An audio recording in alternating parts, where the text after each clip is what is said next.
Amazing. Well, let's get started. Let's just have a conversation here about one of my favorite topics, which is selling.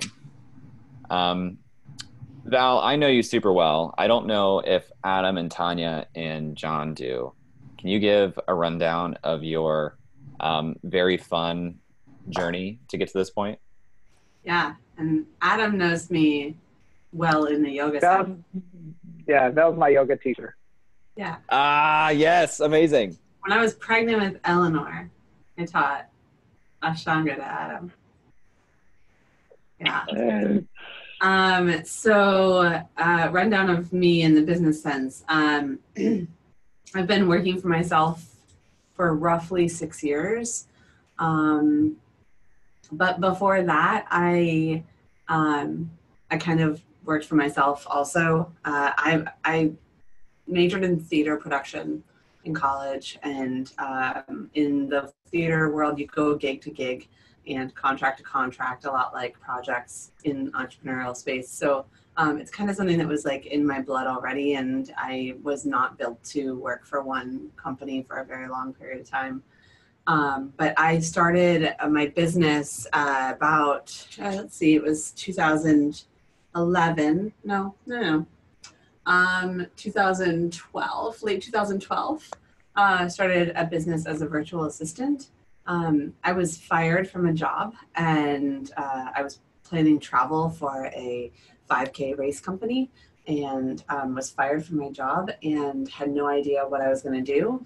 But I knew that I had friends who had businesses, and they needed help with their businesses. Like, I knew that some people needed blogs posted, and some people needed product added to their Shopify stores, and just random things that I was like, I don't know how to do that, but I can Google how to do that, and I'll figure it out and help you if you'll pay me to do it. So I called my friends that had those needs, and pieced together what I thought was replacing my salary, which I learned after a huge tax bill, that you don't just simply replace your salary when you're doing freelance work and continue to have the same life expenses, because your company takes all of your taxes in advance for you, and you have to do that on your own as a business owner. So I learned that lesson the hard way, and I think that that's something that people don't talk about enough, is those kind of expensive hard lessons, like the IRS. And I know so many people who are like, oh, I had, in my first year of business, I had like an $8,000 back pay on, and that's like, then everybody goes, oh yeah, me too. Nobody talks about that. So just want to acknowledge that that's like a real thing that happens. And you can, so I spent a couple of years as what I didn't know I was a virtual assistant until I was doing it. And then somebody said, oh, you're like a virtual assistant. And I was like, what's that? So I learned about this whole online business space. And over a couple of years, I moved from virtual assistant to project manager. And then I really worked in the space of like customer experience and customer journey, helping people better onboard their new customers into their businesses. So small business owners. How did you market yourself before you were referring to yourself as a virtual assistant? Like, what were you saying that you did? Like business manager, I guess. I didn't really market myself because I had these like 5 clients that were friends, and that was really all I needed was, they were pretty steady clients. So I worked purely on retainers month to month, and it was a set project fee. I never worked hourly. I've never made that shift from hourly to projects. So I don't know a whole lot about how to make that shift other than you should just do it. And stop working hourly. But I always quoted them like, okay, well, it'll be this much per month to do that work, however long it takes me or doesn't take me. But yeah, that was, I really worked in retainer and kept my clients around for a long time. When I figured out I was a virtual assistant, I started networking with other virtual assistants. And that was how I got a couple of other clients when they like were full or just thought maybe I had a skill set or a personality better suited to someone. So I did end up with a couple of clients that I didn't know originally, but for the most part, they were all friends or referrals from those friends. Super interesting that you went to retainers immediately, just like out of intuition. Was that kind of like just out of your own math of like, I want to be making this much per month, so I'm just going to like break that down into how I charge my clients? Yeah, basically, it was also like I knew how much my friends were willing to pay for this thing, and so I just kind of like met them where they were and said, okay, yeah, if you want me to collect blogs from your writers and post them to your WordPress site twice a week, like, and I vastly undercharged for what I did, but I think I did myself a big service in charging a monthly retainer fee versus an hourly rate, because I was then able to go back and I raised my monthly rate over time, just by doing what I did really well. And I think it was easier to raise a monthly retainer rate than it was to either add hours or to raise even an hourly rate, because I found that none of my clients ever were like nickel and diming me. They weren't ever saying like, well, how many more hours is that going to take? Or, I don't know, last month you worked this many and why are you working so many more this month? It didn't matter. It was just a matter of if I got the job done or not. And that's kind of why I did it, was one, like knowing how much they could afford. And two, like I really hate, bosses, including my own, like being my own boss, and the idea of of tracking my time and like especially for across 5 different clients and tracking 5 different clients' time and toggling in and out of projects and having like Harvest or whatever be my boss did not sit well with me. And I had worked retail previously, and I knew I hated the like clocking in, clocking out thing. So I just didn't want to do that. And I was like, well, fuck it, I'm going to start my own thing. So I'm going to do it the way I want to do it. Love that. Okay, and so you started doing project work, and eventually you found your way into more of the marketing realm. Yeah. Talk about that switch and how that looked. A lot of it was in starting to market my own business. So like my very first website was a Wix website, and I built it myself, but then I like didn't love how Wix templates looked. And so I just like constantly Googled CSS and kind of taught myself CSS and HTML through Google, and like changed the back end of my Wix website enough until somebody was like, if you just use like WordPress, you don't have to do all that. And Squarespace didn't exist at that time. So, or I would probably still have a Squarespace website had I started there. But, and there's so many more options now. But yeah, that was like my choice at the time.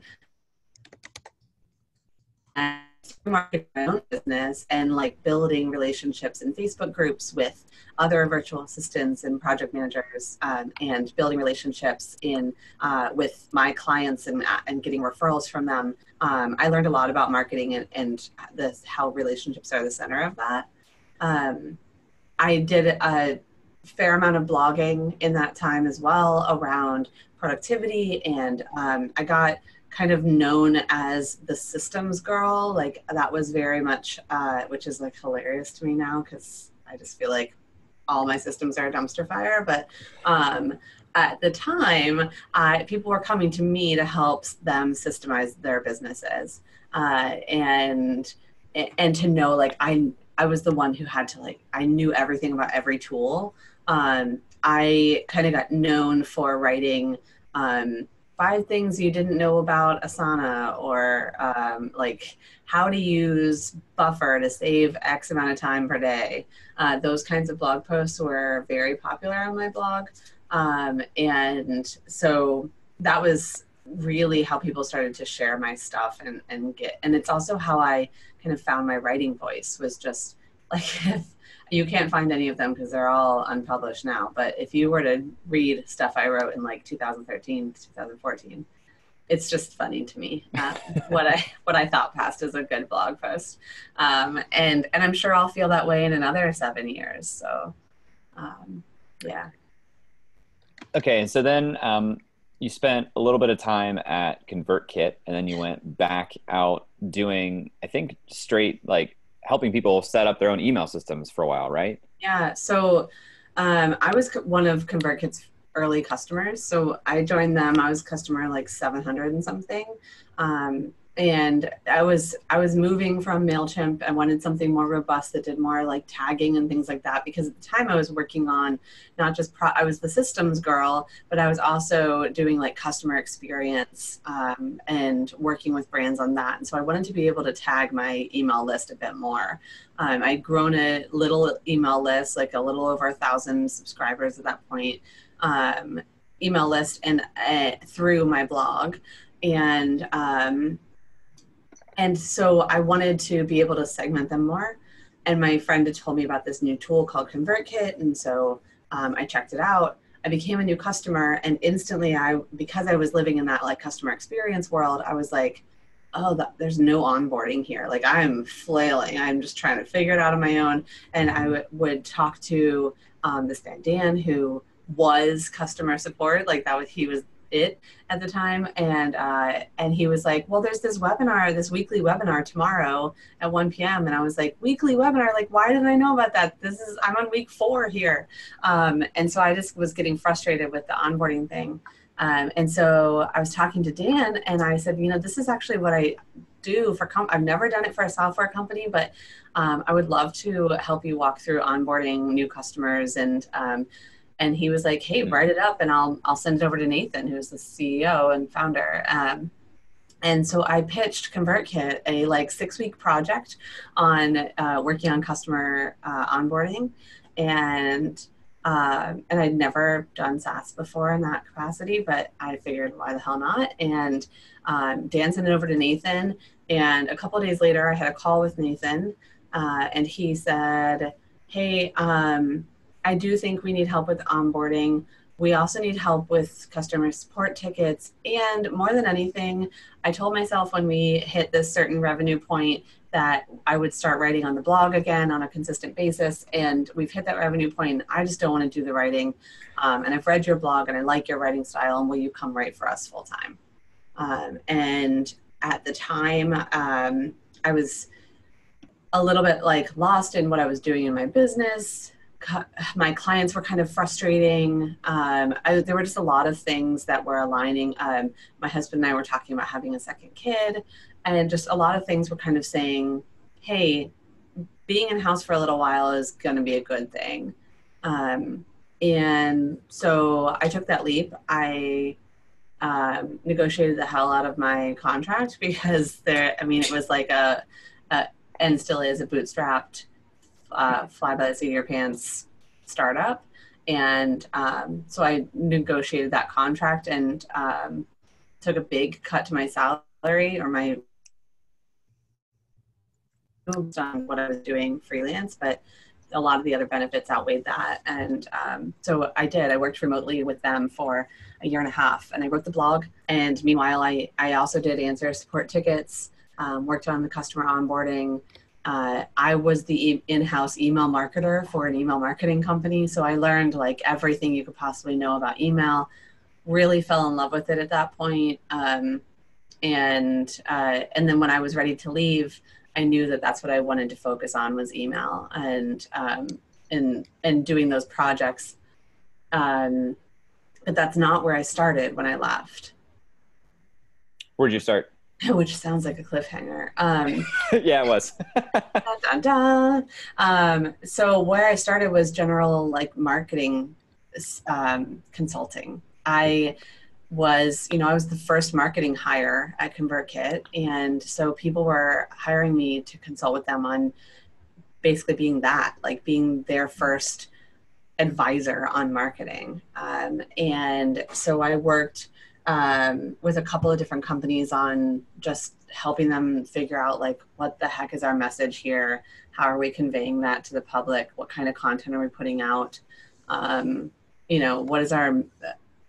Even like copy on our pricing page, that kind of thing.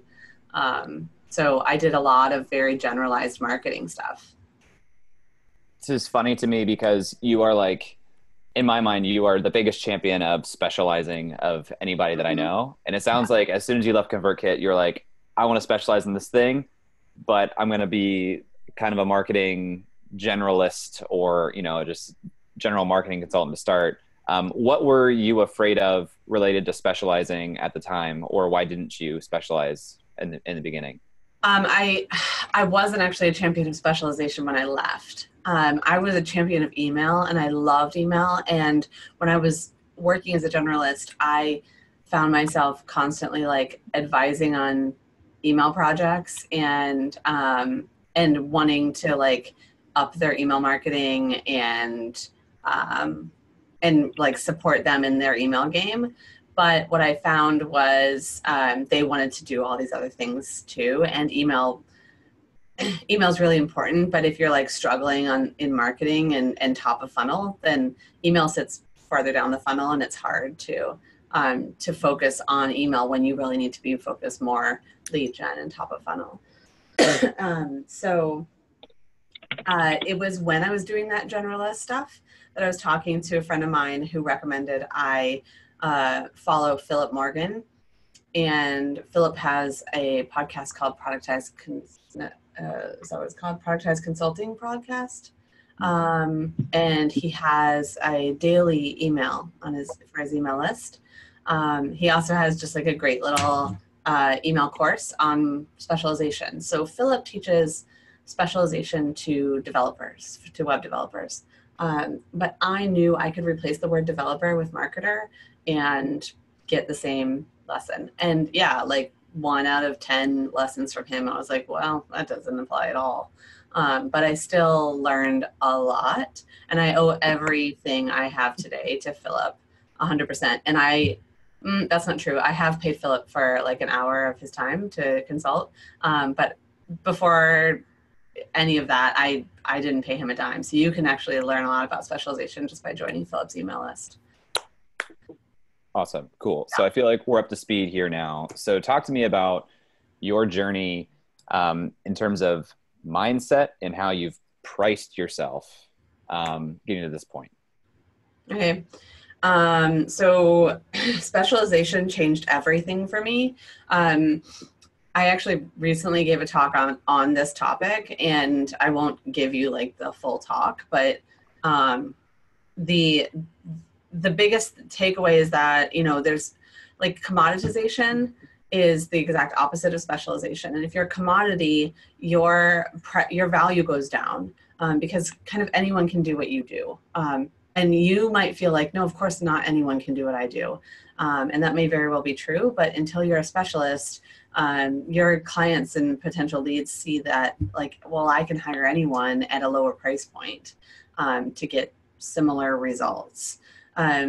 Specialization for me has changed, like, I mean, my market position, how people, in the same way that I was kind of the systems girl as the VA, I think I was kind of specialized in that world and got this name for myself as the systems girl. Now I'm the email girl, and actually the onboarding expert in the room. And that's where people have really started to come to me and say like, you're the onboarding expert. I have clients come to me who say, we want to work with you on this project because you're the expert. I met with a really massive client, potential client, yesterday, and they said they've been reading my blog and my email onboarding teardowns for 6 months, and they said, working with you is like working with a superstar. And I was like, what? Like, you are a huge brand. And that was, very flattering. But it also just spoke to the ability to specialize in a particular area and become known for that thing. And to be able to leverage that into your career. So specializing has helped me not only get known in a particular industry, which I've done relatively quickly. I left Convertkit in July of 2017. So it's March of 2019. So it's not even been 2 years. Litmus is one of the biggest brands in the email world, and they have a conference in 3 locations every year, and they asked me to teach a workshop at 2 of their locations this year, which is like, that's a huge deal in the world of email. And I'm not saying any of this to brag, but to say like, those are the opportunities that come when you do specialize and you find an industry. And I've seen it happen across the board of, you know, people in not just in email, but like my friend Promise does templates for Squarespace websites. And she's become so known in the Squarespace world for like customizable templates. So she and her team create templates, but they also build custom websites in Squarespace, but only in Squarespace. They don't touch anything else. And she's become really known in the Squarespace world for that. You think about photographers in portrait work, or, you know, there's all kinds of different specialization. And one of the things that I think is really important in specialization is that you specialize in an industry and not in a tool.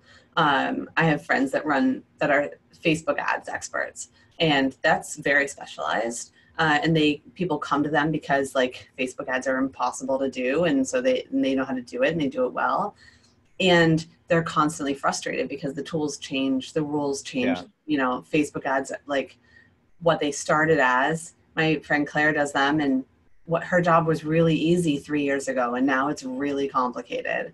Yeah. So I highly recommend, like, I don't specialize in a particular, like, I'm not a drip email marketer or Convertkit email marketer. I am an email marketer who knows all the different tools as much as I need to, but I know the strategy and the copy and all of that behind it and then I also work specifically in SaaS and e-commerce. So I don't work with bloggers and online business owners and launches and all of that. That's my friend Tarzan who does that.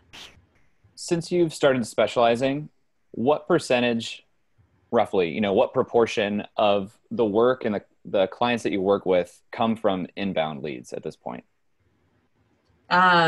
It's probably half inbound leads and half referrals.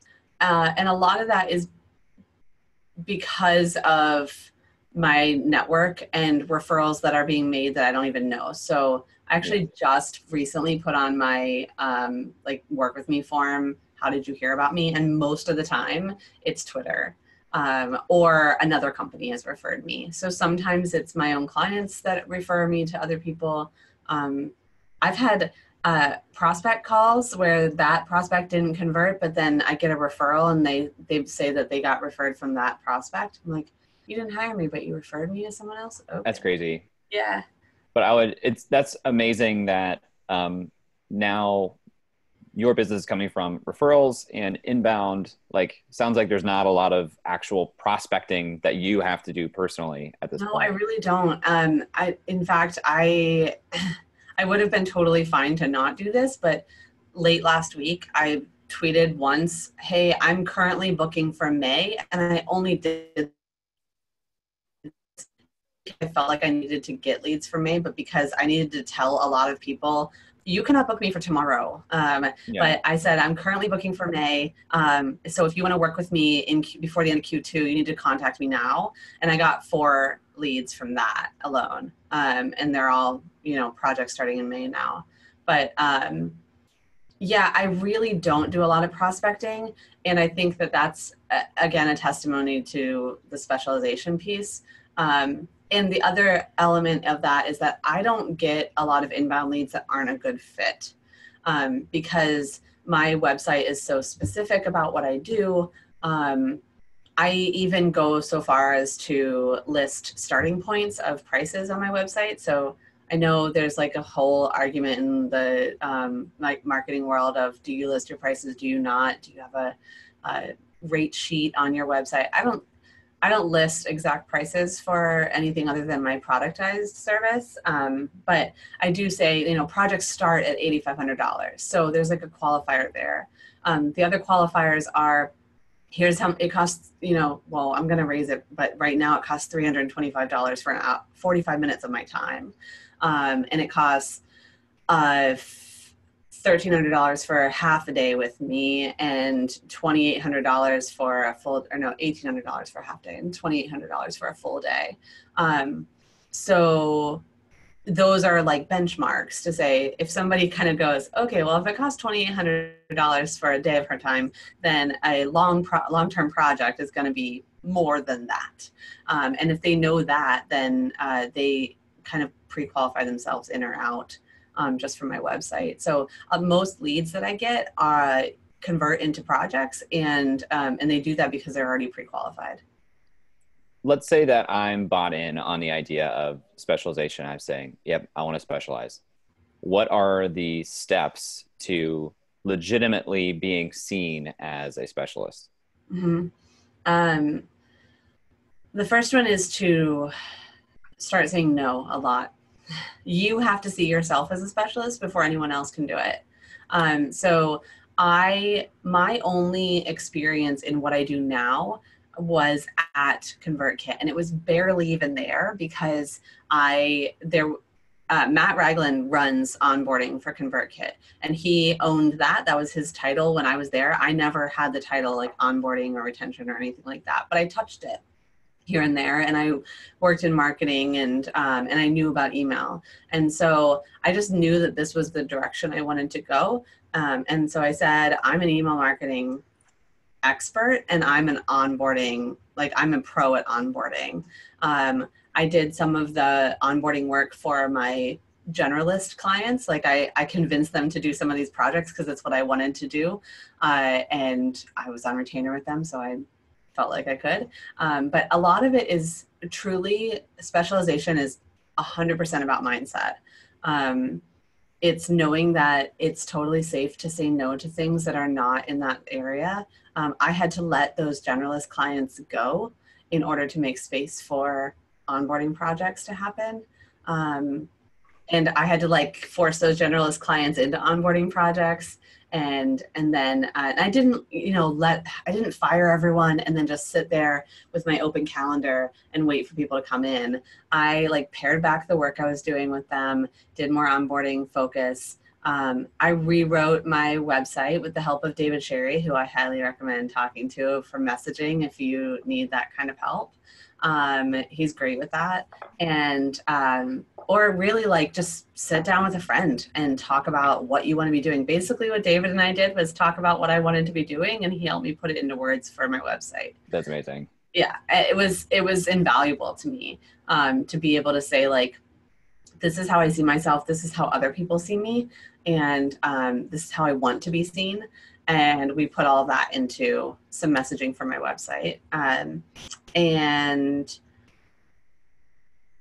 then like all that imposter syndrome stuff that comes along with that, of saying like, this is what I do, and this is it alone. I got asked to write blog posts for people, and I had to say no to offers to write a blog post for $500 because it just wasn't in my wheelhouse anymore.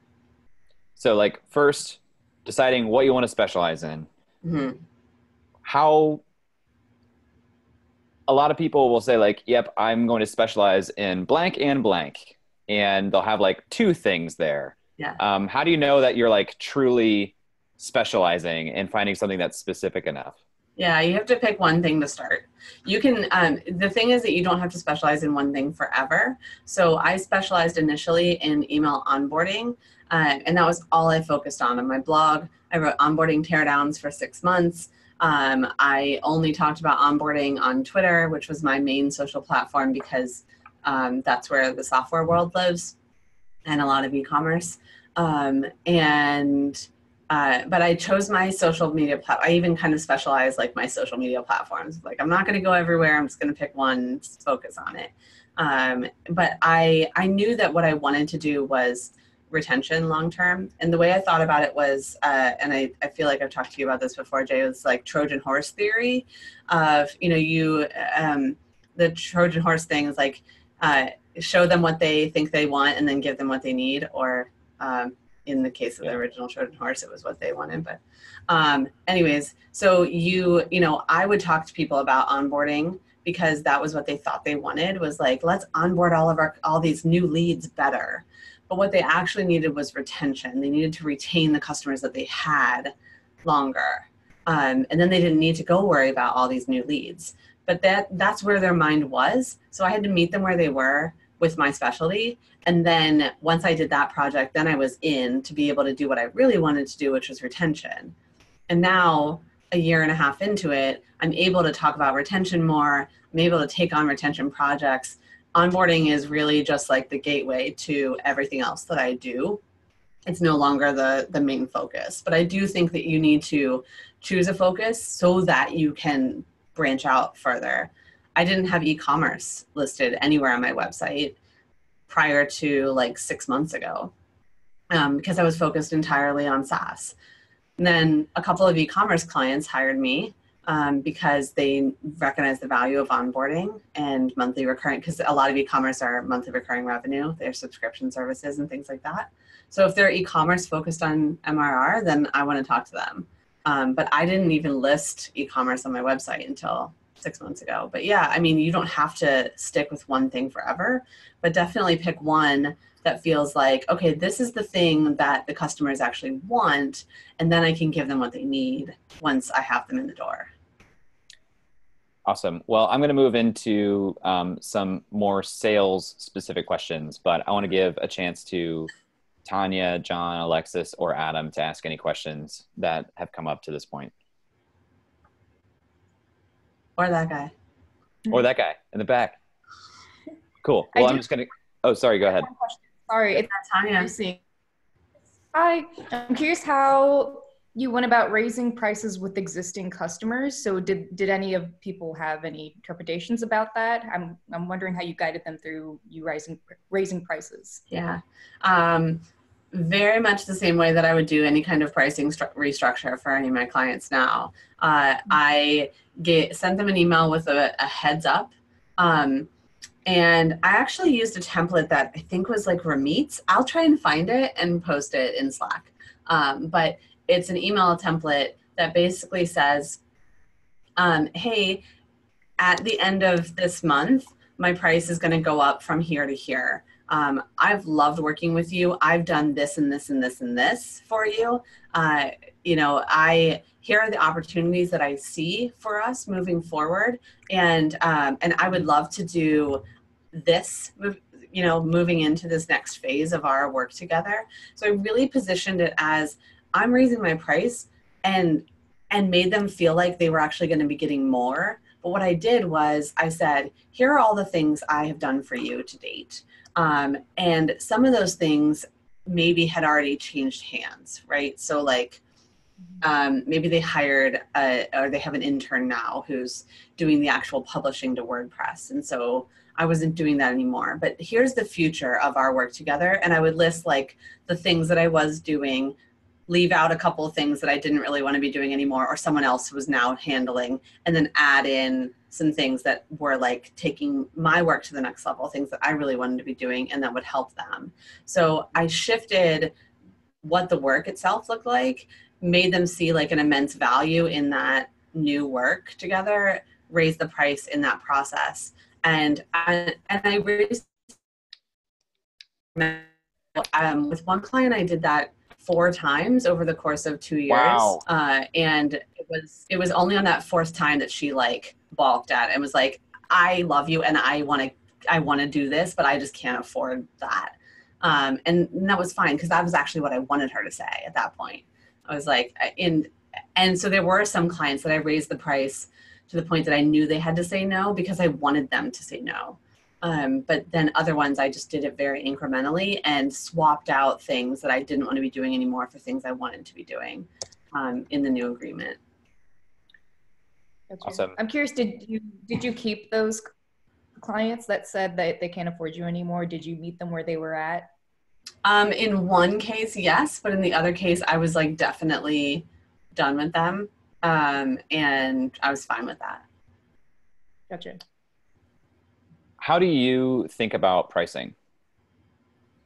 I hate the term value-based pricing because I just feel like it's thrown around so much, but I think about, it doesn't take me an hour to write an email because I'm really fast at typing. It takes me an hour to write an email because I've spent 7 years studying human behavior, and I've gone to a ton of different training and researched a lot and attended conferences about customers. And, so I've done a large amount of both time and money education in this field. And so, so the hour it takes me to write an email is worth a lot of money, not just that hour of my time.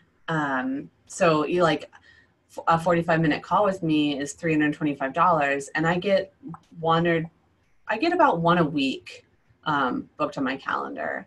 And I'm actually about to raise that price because when I show up for people, if I show up for someone and I charge them $50 an hour for that time, I am not going to show up in my full capacity. I tend to charge where I'm a little bit uncomfortable charging that amount so that I have to show up 110% and give my all to that time that I have with them. If I'm charging somebody $50 for a 45-minute call, or even giving 45 minutes away for free, which I know a lot of people do, I am not going to be showing up in my best potential because I'm going to be thinking like I have better shit to do. But if you're paying me $500 for 45 minutes, then I don't really have better shit to do. Like I'm going to show up and I'm going to give you everything that I can in that time.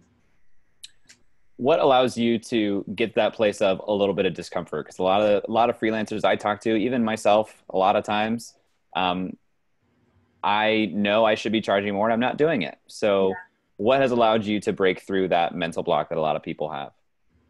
I just do it.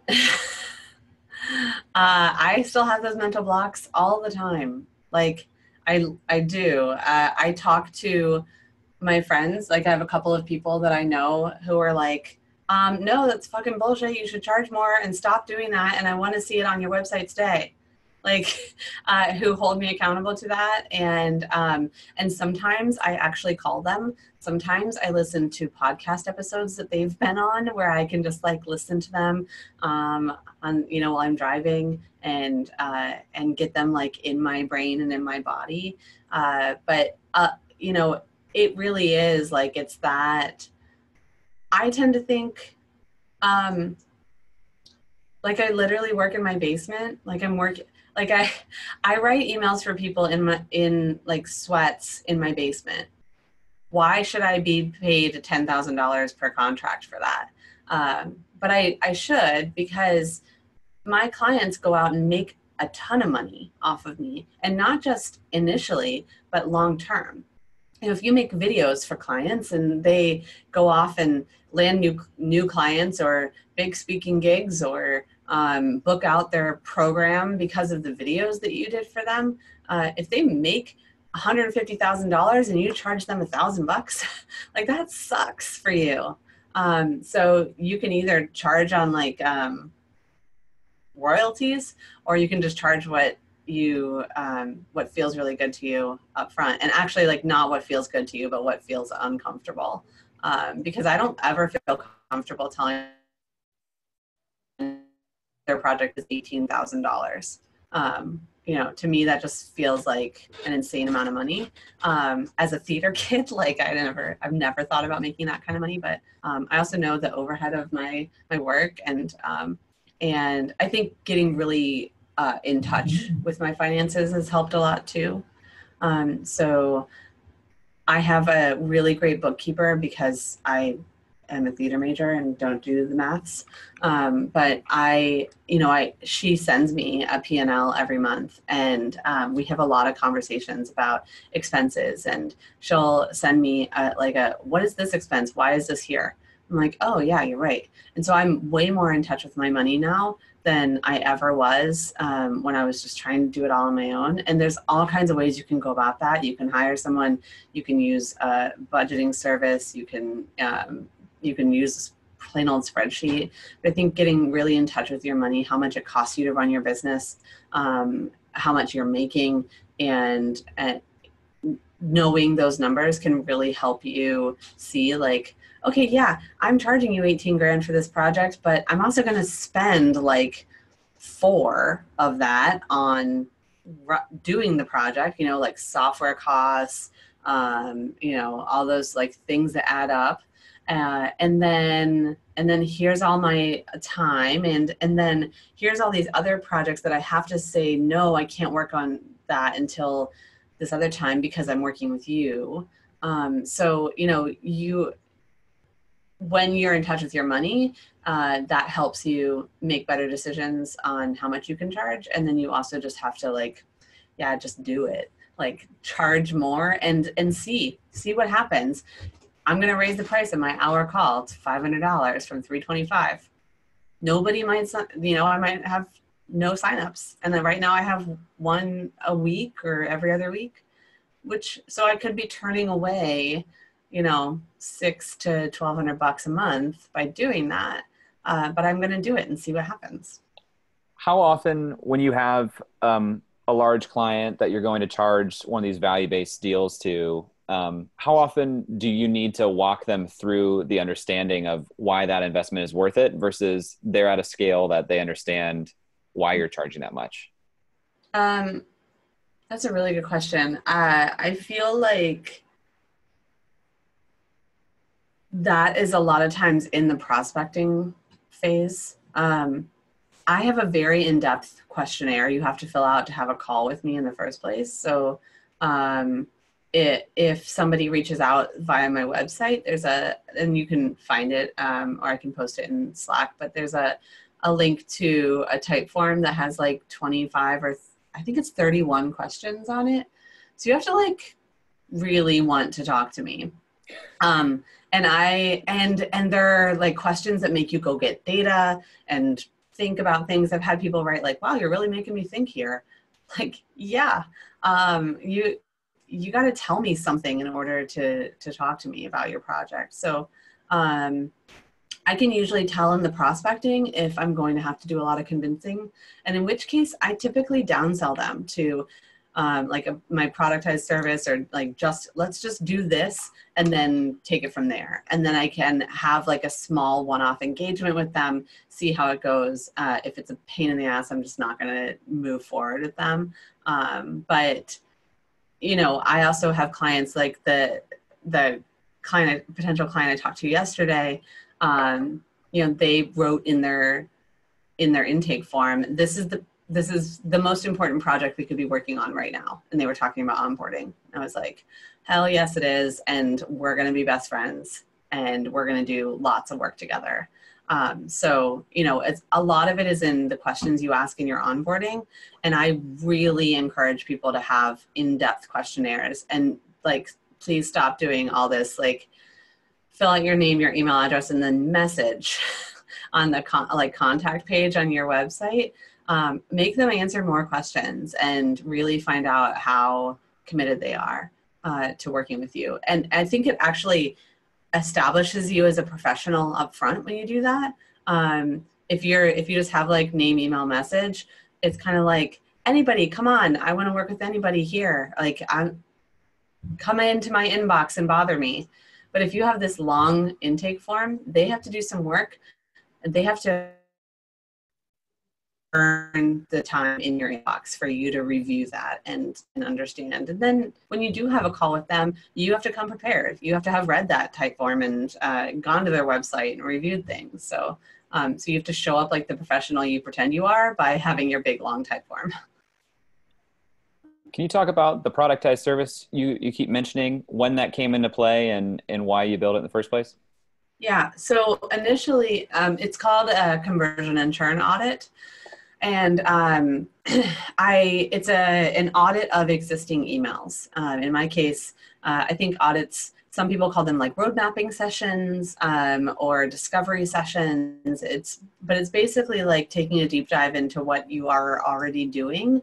I work with established businesses, and this is also a qualifier, right? So if you have no emails written at all whatsoever, well, the starting point to working with me is this productized service. It is an audit. There's no entry point before that.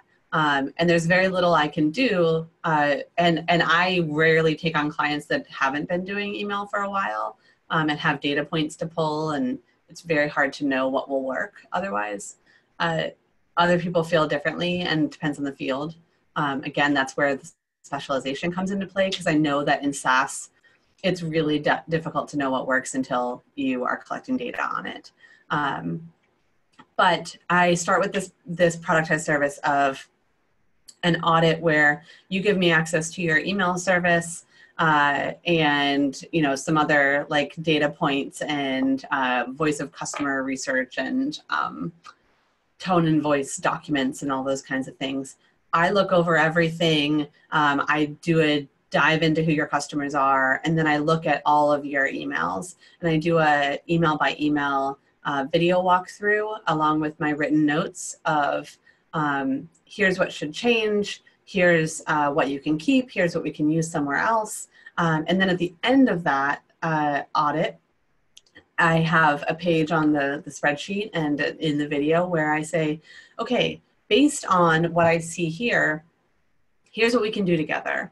And I give them options of what they can tackle in-house on their own, knowing what I know about their team because of the audit, and what my team and I can do for them because I now have a team. It used to be just me, so I'm learning this new language of my team and I. But I teach them, I show them what my team and I can do for them. And then I also work in phases, like iterative phases. So here's what phase 1 will look like, phase 2, phase 3. So I outline the whole project that's going to come after the audit. And it's basically, it's paid discovery work. Like I know a lot of people who write project proposals and they do all of this unpaid. Yeah. And I'm just not interested in doing that. So I teach people who tell me they spend like 3 to 6 hours researching to write a proposal, and I just find that to be like insane. So I priced it at, like it's $15.25 right now. I'm exploring options and ways to change it and make the price higher. But that's what you get, a set result, maximum of 15 emails. You get this Airtable document and video walkthrough, and then you get a follow-up call. So it's very straightforward of what they're getting. And then it also gives me a chance to properly pitch a project after that, because then I get to say, like, based on what I see, here's the project we need to do together. It used to be that you could just have an audit and or I might start a project with you, like without doing an audit, but now that service is the only way that you can start working with me. I will not do a project without having done an audit first. Awesome. Well, we only have like 5 to 7 minutes of your time left. So what I'd like to do here is kind of a rapid fire. You have your incubator now, and so you're working with a lot of early stage copywriters. Would love to hear, in your perspective, where you're seeing people miss in terms of mindset or mechanics that's costing them number of clients or like total earnings that they could be making. I think the biggest thing is the one that I've just been covering this last week with them. And that's, we've been talking about it all along, but right now we're talking about client management. And client management is a huge piece of what separates you from a task taker to a valued team member. And that's the biggest element is, as freelancers and small business owners, we often end up in this role of like task taker. And sure, I'll do that for you. I'll get that done. I'll turn around. I'll work in Trello for one client and Asana for another client and via email for another client. And I'll make myself crazy to get the money in. And that makes you a real task taker and basically like an employee. I'll just do whatever you need me to do. And I didn't start my business to be an employee. So I think the most important thing you can do is, beyond specialization, is own that you are a valuable contributor to the team, and that when they come to you as a specialist, they come to you for your expertise, and you have to deliver on that expertise by acting like an expert, by saying, here's my process, here's how I work. This is how you communicate with me. This is how you do not communicate with me. And just, and that it does a couple of things. It reminds them that they hired you for a certain thing, and that's the thing you're going to deliver on. And then it also just like, it tells them you're legit, like they feel better about spending lots of money with you when you tell them exactly what to do. Clients are just like toddlers, and they just need boundaries, and they need to be told what to do, and they like it. They really do. They love when you say, here's what we're going to do. I'm going to, you know, this is how I communicate. This is how I don't. And for me, that's been having that all written down in a packet. So I send like a process packet to all of my prospects where all of those details are. And I actually, in my process packet, then the email that I send them is like, okay, here's what we talked about. Here's the process packet. In order to move forward, there's a button on the last page of the process packet that will take you to a form to fill out to say like, yes, I definitely want to move forward with this. And so that makes them read the process packet. So I get them to go into the process packet, at least click through the pages. Like if you didn't read it and you click through the pages, that's your problem. But it tells them everything they need to say that I need to say. Because like I'm pretty introverted and I don't love to talk about money and I don't love to tell people what to do and how to do it. But if I can have a packet tell them and then I can just reinforce that, it's so much easier. And then it's the packet's fault, not mine. How do you recommend these people that you're working with, how do you recommend they go about getting clients into their funnel as a specialist if they're not known as the specialist yet? Yeah. Going back to that, like knowing yourself as a specialist. So a lot of the copywriters I'm working with right now have been like kind of generalist copywriters and they want to be email strategists.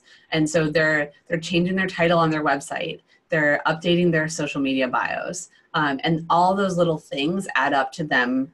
Like every time they check their Facebook page, it says that they're an email strategist. And then letting people know, like going into those groups of your peers and of your potential clients and saying, hey, here's what I'm doing. I've loved working on this particular thing so much that I'm focusing on it 100%. And it's going to get you better results. And that's what I told people at the beginning. Like I can give you better results because I'm doing stuff that I love all the time versus giving you mediocre results because I don't love the thing that I'm working on.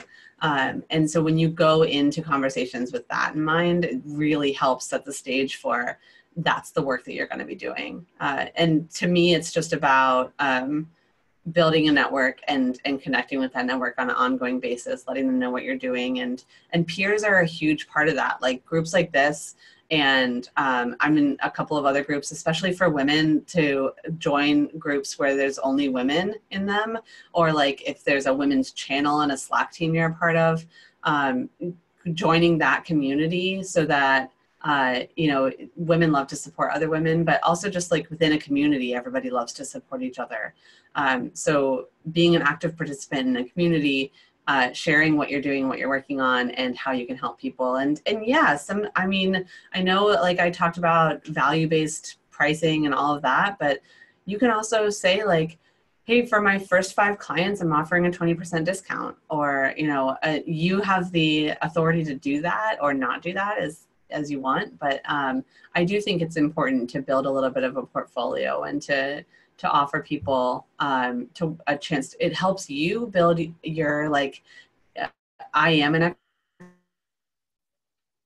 It also helps them, take a risk on someone who might kind of be new at a particular expertise.